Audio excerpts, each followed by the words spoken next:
이제 여름 기간 동안 오늘 우리가 읽었던 시편 23편 말씀을 한 절 한 절 살펴보면서 하나님께서 우리에게 주시는 은혜를 나누고자 합니다.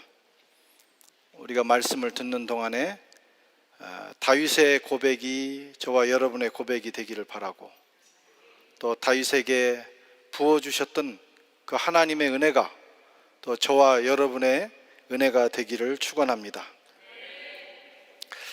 멜린다 데이비스라고 하는 사람이 The New Culture of Desire라는 책을 썼어요. 직역하면 욕구 또는 욕망의 새로운 문화라는 뜻인데, 한국어로는 욕망의 진화라고 하는 이름으로 번역이 되었습니다. 우리 안에 누구나 욕망이 있습니다. 욕구가 있어요. 그 욕구가 진화한다는 것입니다. 욕구가 끊임없이 변화한다는 것입니다.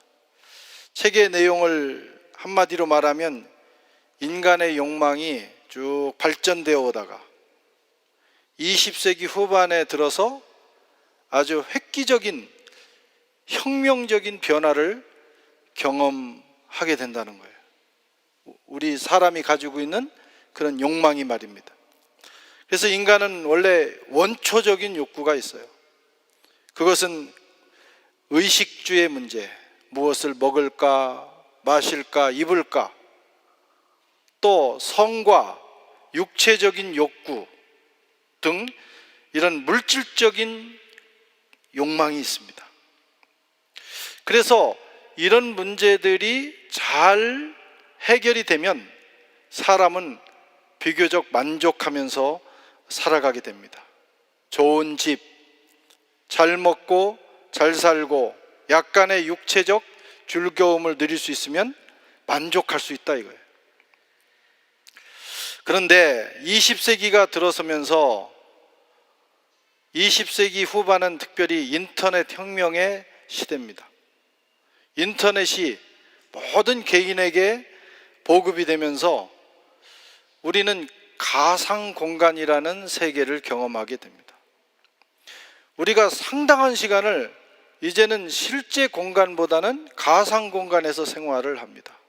아침에 일어나면 핸드폰을 열어서 인터넷을 열고 페이스북에 들어가고 또 넷플릭스에 들어가고 또 인스타그램에 들어가고 카톡을 통해서 그 가상 공간의 세계를 누구나 경험을 하게 됩니다. 물질적으로 확보된 공간이 아니라 가상적으로 존재하는 공간에 자신의 영역을 만들고 우리가 거기서 놉니다. 그리고 놀 뿐만 아니라 거기서 사업도 합니다. 요즘은 그 영역 안에서 매매가 이루어지기도 해요.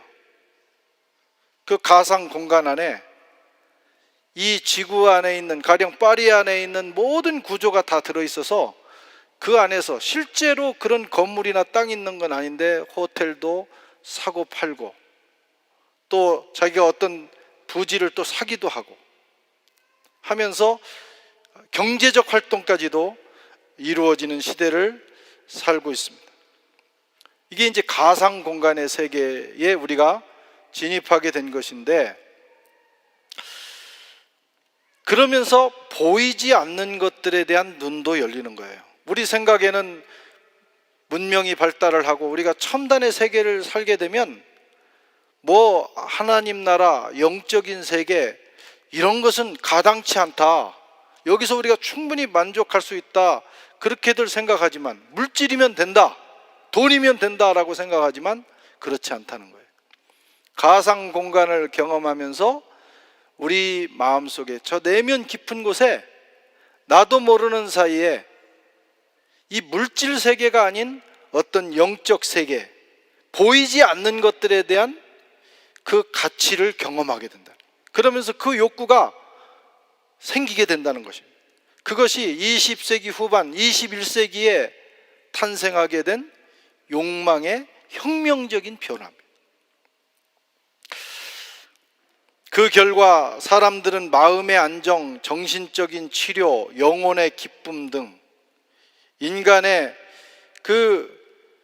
이런 것들이 인간의 원초적 욕망을 대신하게 됐어요. 시간이 갈수록 그런 것들을 더 원한다는 겁니다. 그래서 시장 마케팅에서도 이 부분을 자극하면 마케팅을 잘하는 거예요. 옛날에는 가령 청바지 하나를 팔을 때 50년 입을 수 있을 만큼 이 청바지는 아주 질깁니다. 그렇게 팔면 사람들이 질려가지고 안 산다는 거예요. 누가 청바지 50년 입고 싶겠어요? 철철이 바꿔 입고 싶고 1년에 한 번씩 바꿔 입고 싶은 것이 사람의 마음인데, 그래서 어떻게 해야 되느냐? 여러분, 이 청바지는 여러분의 마음에 행복과 기쁨을 드려요. 그러면 청바지를 산다는 거예요. 그게 오늘날 사람들의 심리입니다. 그러면서 현대인들은 갈수록 이제 영적 갈급함을 느끼게 되는 거예요.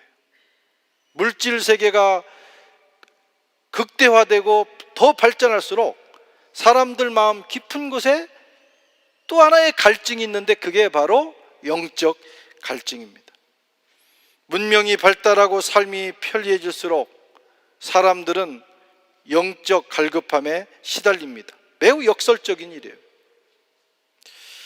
그렇다고 해서 세상의 문명이 사람 속에 일어나는 영적 그 갈증을 해결해 주느냐? 그렇지 않다는 게 문제입니다. 갈수록 영적 갈급함이 더 생기고 그 세계가 열리는데 정말 그 문제를 세상은 해결해 줄 수 없는 거예요. 물론 일시적인 처방은 있습니다. 그러나 그건 탄산음료와 같아요. 당장은 해결된 것 같아요. 그런데 그 잠시 후에는 더 깊은 갈증을 느끼게 되는 것입니다. 이게 현대인의 딜레마입니다. 당장은 좋아 보이지만 더 깊은 갈증으로 빠져들어갑니다. 우리의 영혼을 만족시킬 수 있는 것은 세상에 없어요. 우리의 영혼은 하늘로부터 오는 것으로 만족하게 돼 있어요. 하나님이 그렇게 지으셨어요. 우리의 영혼을 만족시킬 수 있는 분은 하나님이신 것입니다. 마태복음 4장 4절에도 예수께서 말씀하시기를 사람이 떡으로만 사는 것이 아니요 하나님의 입으로부터 나오는 말씀으로 사는 것이니라. 우리의 생명뿐만 아니라 우리가 밥을 꼭 살자고만 먹습니까? 음식을 먹으면서 우리의 육체도 만족을 얻는 거예요. 먹는 기쁨이 있는 거예요. 잘 먹으면 몸이 좋아지는 거예요. 영혼도 마찬가지입니다. 하나님의 말씀은 우리를 살릴 뿐만 아니라 우리에게 영원한 만족을 주시는 거예요. 다윗은 이것을 경험한 사람입니다. 오늘 본문에 보면 그는 이렇게 고백하고 있어요. 내게 부족함이 없다. 만족한다, 이런 말씀입니다. 다윗은 자기의 삶을 지금 만족하고 있어요. 내가 필요한 것들이 다 내게 있다. 다윗은 어떻게 이런 고백을 할 수 있었을까? 좋은 환경, 좋은 조건에서 살아서 그랬을까? 왕이 돼서 그랬을까? 사실 다윗의 생애를 쭉 보면 다윗의 생애는 그렇게 좋은 환경은 아니었어요. 어쩌면 그는 최악의 환경에서 살았다고 볼 수도 있어요. 어린 시절에 8명의 형제 중에 막내로 태어났어요. 막내는 귀엽기는 합니다. 그런데 별로 누리는 혜택은 없어요.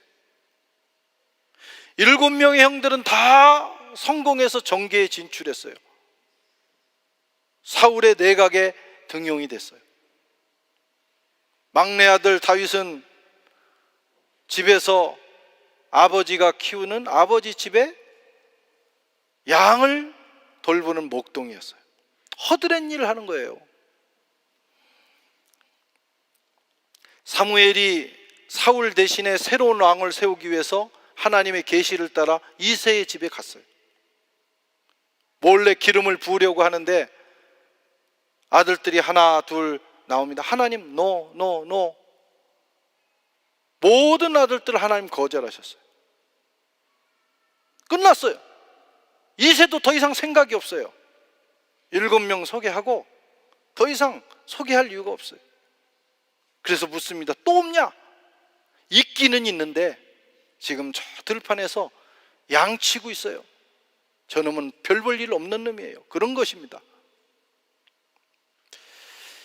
다윗은 어려서부터도 그런 취급을 받았던 것 같습니다. 아버지의 안중에도 없었습니다. 형들도 함부로 대했어요. 심부름, 전쟁터에 심부름은 그 다윗이 골리앗이 하는 소리를 듣고 의분이 생겨서, 영적 거룩한 분노가 생겨서 내가 저 골리앗을 물리치겠다고 하니까 형들이 이런 건방진 놈, 네가 뭘 안다고 여기서 깝죽대냐 말이에요 하면서 형들이 동생을 또 무시합니다. 그런 걸 보면 어떤 설에 의하면 이 다윗은 배다른 동생이었을 수도 있다고 합니다. 아니, 배다른 동생, 서자가 아니고야 어떻게 이런 취급을 받겠어요? 실제로 그는 이렇게 고백합니다. 시편 27편 10절에 내 부모는 나를 버렸다. 그러나 여호와는 나를 영접하시리로다. 다윗은 어렸을 때 버림받은 경험을 했어요. 그 이유가 뭔지는 모르지만 하여튼 이 서자라는 설도 설득력은 있는 거예요. 부모로부터, 형제로부터 왕따 당한 아이였습니다. 우여곡절 끝에 사울의 사위가 되었습니다. 그런데 그 장인이 자꾸 죽이려고 달려드는 거예요. 목숨을 여기저기 다니면서 구걸해야 되는 신세가 됐어요. 왕이 되었지만 수많은 전쟁과 정적들로부터 위협을 당했어요. 이 초대왕, 그래서 자기 왕조를 세우는데 그게 그렇게 간단한 문제가 아닙니다. 많은 전쟁을 치러야 되고 많은 정적들로부터 위협을 당하는 것입니다. 거기다가 자기의 사랑하는 아들 압살롬이 반역을, 구테타를 합니다. 그래서 겨우 목숨 하나 살려가지고 예루살렘을 울면서 떠나는 거예요. 다윗의 삶은 부러워할 만한 삶이 아니었어요. 그런데 그는 이렇게 고백하고 있어요. 나는 부족함이 없는 사람이다. 내게 부족함이 없도다. 어떻게 이런 고백을 할 수 있었을까? 그냥 한 소리일까?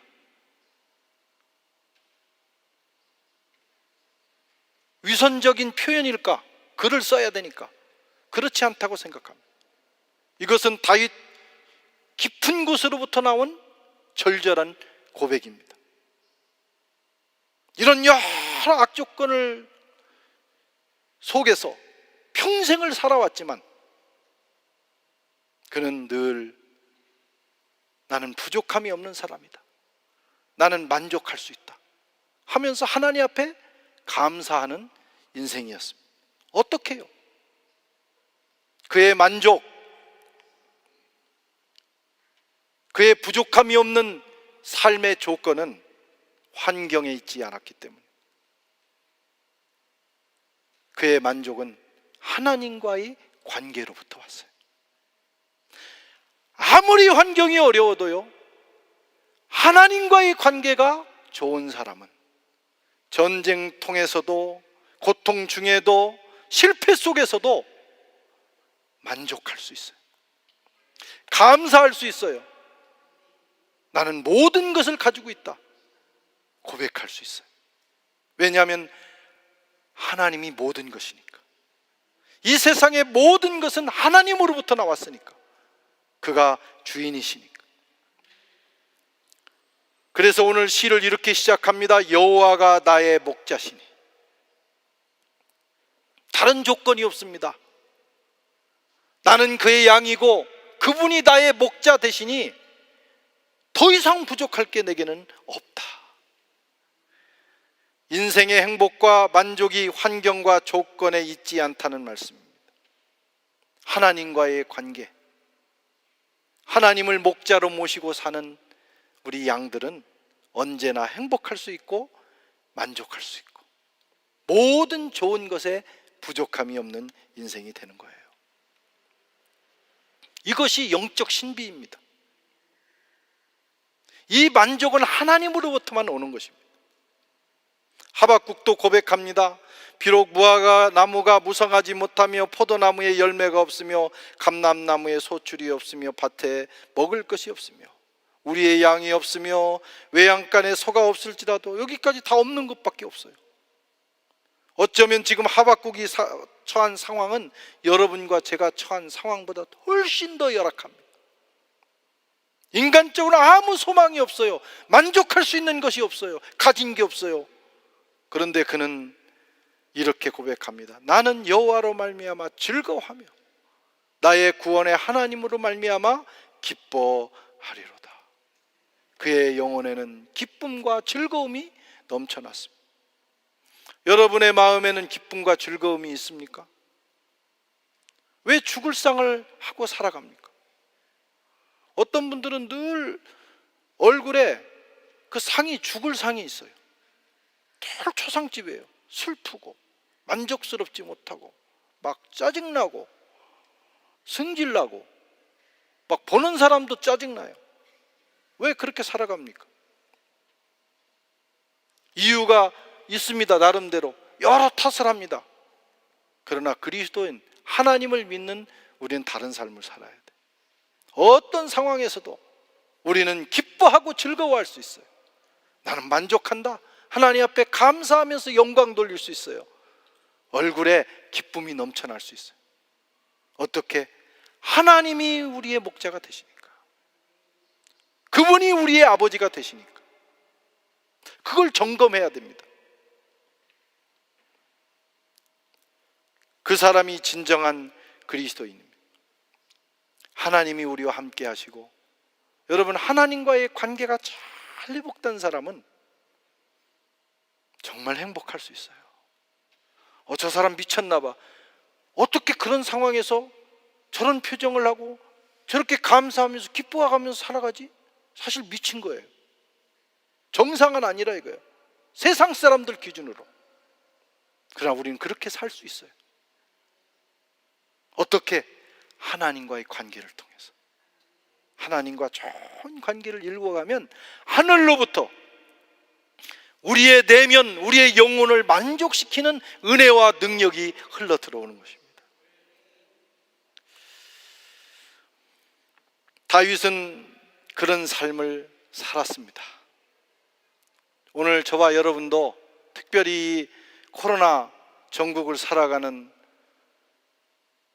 이 시대의 저와 여러분들, 사실 얼마나 힘들고 어렵습니까? 또 온대요. 그게 지금 변이가 자꾸 와요.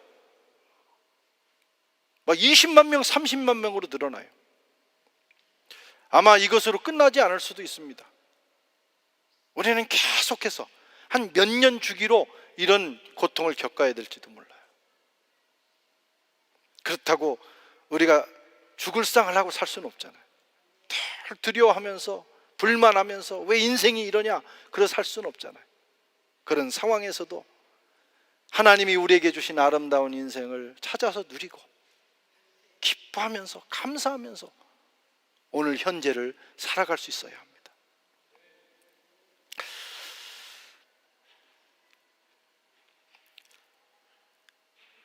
다윗에게서 우리는 이런 삶을 배워서 풍성한 삶을 한번 살아보자, 이런 말씀. 자, 다윗이 지금 하나님과 자신의 관계를 목자와 양으로 설정을 했는데, 그러면 양은 어떤 존재인가? 저와 여러분들이 하나님 앞에서 양이라 이런 말씀. 그 양은 어떤 존재냐? 양의 여러 특성이 있는데 몇 가지만 말씀드리겠습니다. 첫째는 양은 어리석다. 매우 어리석다.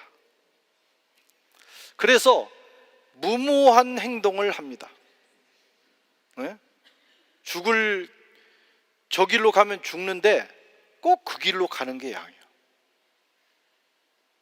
매우 어리석습니다. 용감하다고 생각하면 안 됩니다. 미련한 겁니다. 그 길이 죽는 길인지 사는 길인지 분별하지 못해서 그래요. 혼자는 똑똑하다고 생각해. 그걸 헛똑똑이라고 그래요. 헛똑똑이들이 많습니다.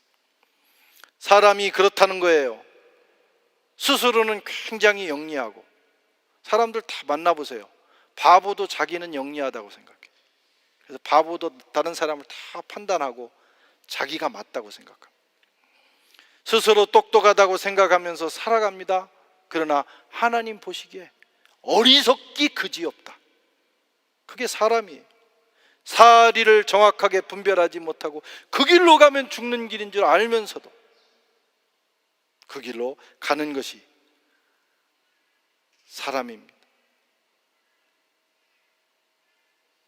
선과 악을 분별하지 못하고 욕망이 이끄는 대로 가는 것이 사람이에요. 이사야서 53장 6절에는 우리는 다 양 같아서 그릇 행하여 각기 제 길로 갔거늘 여호와께서는 우리의 죄악을 그에게 담당시키셨도다. 우리는 다 양 같아서, 양이 그렇다는 거예요. 다 각기 제 길로 가는 거예요. 하나님이 정해주신 길로 가면 행복한 길인데, 사는 길인데 꼭 딴 길로 간다. 양은 혼자 살 수 없는 동물입니다. 말은 길을 잃어버리면 곧바로 야생마가 됩니다. 여러분, 야생마가 얼마나 강하고 빠르고 멋집니까? 야생마가 돼가지고 힘을 발휘합니다. 고양이는 길을 잃어버리고 주인을 떠나면 곧바로 도둑고양이가 돼서 살아갑니다. 야, 도둑고양이도 세요. 집고양이보다 훨씬 셉니다. 그런데 양은 혼자 살아갈 수가 없어요. 목자를 떠나면 곧바로 맹수의 밥이 됩니다. 그게 양이에요. 여기저기 방황하다가 꼼짝없이 맹수의 아가리로 들어가요. 그게 불쌍한 것이 양입니다. 그래서 양은 늘 목자의 인도 아래에 있어야 돼. 다윗은 양을 치면서 그 놀라운 사실을 배우고 하나님과 자신의 관계를 그렇게 설정하고 그렇게 살아간 것입니다. 사람들이 그렇습니다. 우리는 혼자 살 수 없는 존재예요. 물론 요즘 뭐 자연인이라고 해가지고 산에 들어가가지고 혼자 사는 사람들이 가끔 있어요. 그건 아주 특이한 경우입니다. 사람은 함께 살게 돼 있어요. 첫째는 사람들과 어울려서 살아야 됩니다. 그래서 사람과 좋은 관계를 해야 일단은 행복해지고 불행해지질 않아요. 보통 산에 혼자 가서 사는 사람들은 죽을 병이 걸렸거나 아니면 정말 사람에게 상처를 받아가지고 다신 사람이 보기 싫거나 되게 그런, 따져 들어가면 그런 사람들이 많을 거예요. 사람은 함께 관계를 맺으면서 어울려 살게 되어 있어요. 사람끼리만 좋은 관계로 살아가서는 안 돼요. 하나님과의 관계가 좋아야 돼요. 그래서 하나님을 목자로 모시고 우리가 그의 양이 돼서 살아갈 때 우리가 세상을 안전하게 살아갈 수가 있는 것입니다. 사람이 다른 동물보다 지혜로운 것 같습니다. 사실 그래요. 뭐 우리가 오늘날 인터넷뿐만 아니라 그 놀라운 세계를 경험하잖아요. 다 우리가 만들어낸 거잖아요. 그래서 굉장히 지혜롭고 강한 것 같지만 인간만큼 약한 것도 없어요. 우리 몸에 가시 하나만 들어가도, 뭐 작업하다 조그만 가시만 들어가도요, 그거 빼내지 않는 동안은 신경 쓰여서 못 살아요. 굉장히 약한 게 인간이에요. 짐승들은 어지간한 거 그냥 있어도 그냥 살아갑니다. 뺄 능력도 없겠지만 그냥 모르고 살아가요. 근데 인간은 그렇게 예민한 존재라 이런 말이에요. 연약한 질그릇과 같습니다. 하나님께서 밀어주시고 도와주시고 채워주셔야만 사는 존재예요. 만물의 영장처럼 영장으로서 지혜롭고 능력도 있는 것 같지만, 그러나 이렇게 연약한 부분이 있는 것이 인간이에요. 그래서 하나님의 도움이 반드시 필요하고 하나님과의 관계를 잘 맺어야 합니다.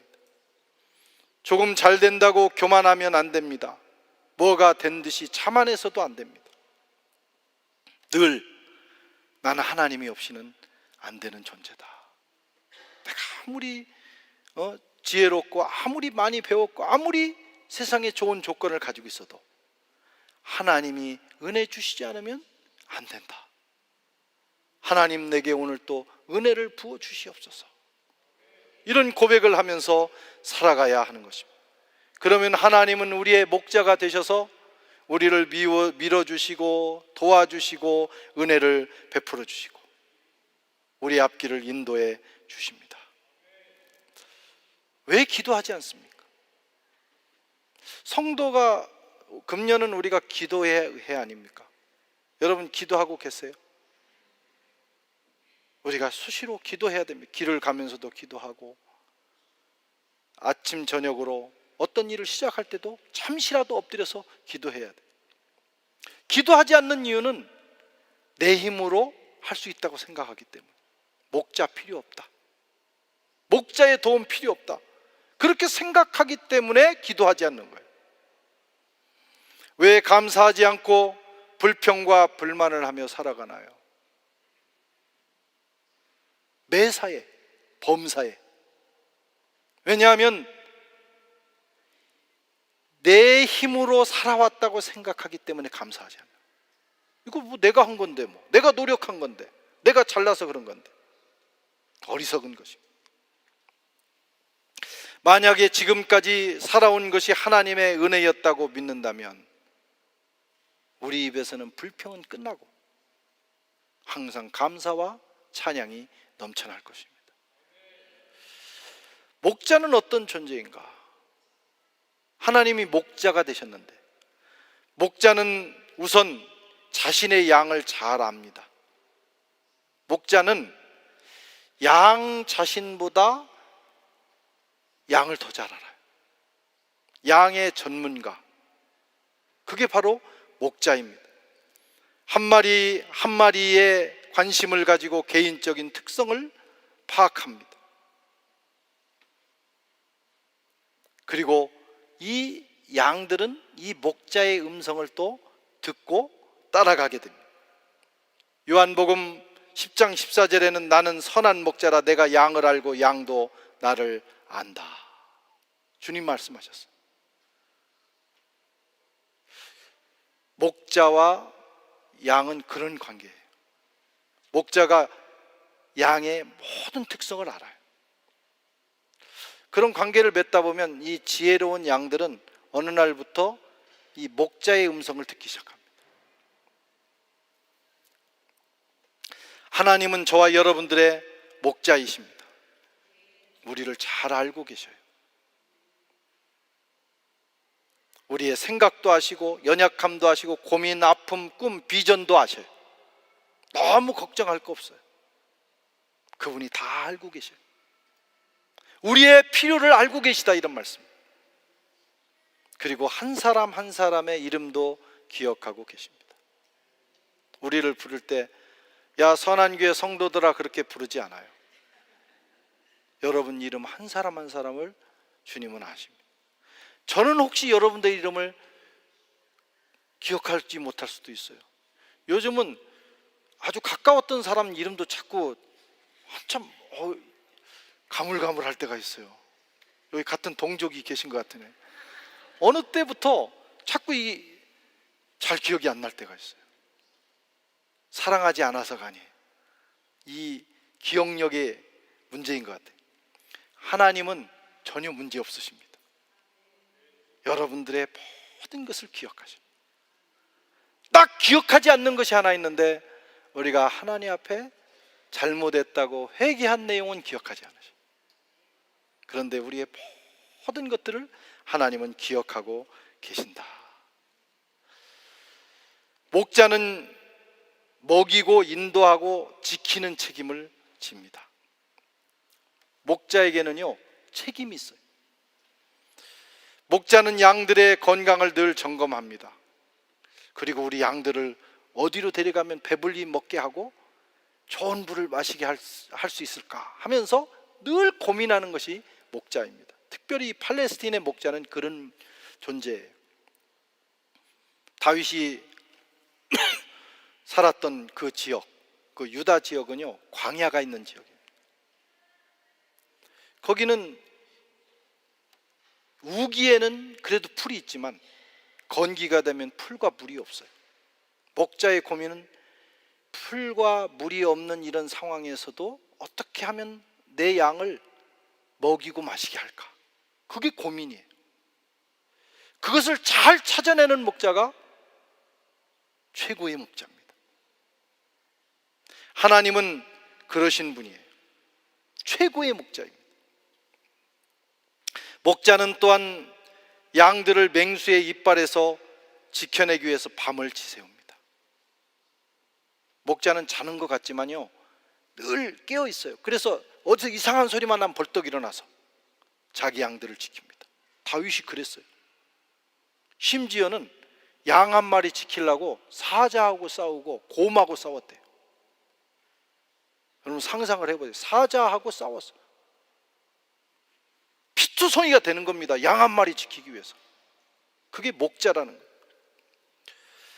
그래서 선한 목자를 만난 양들은 굶주림에 대한 두려움, 원수에 대한 두려움, 미래에 대한 두려움 없이 만족한 삶을 살 수 있어요.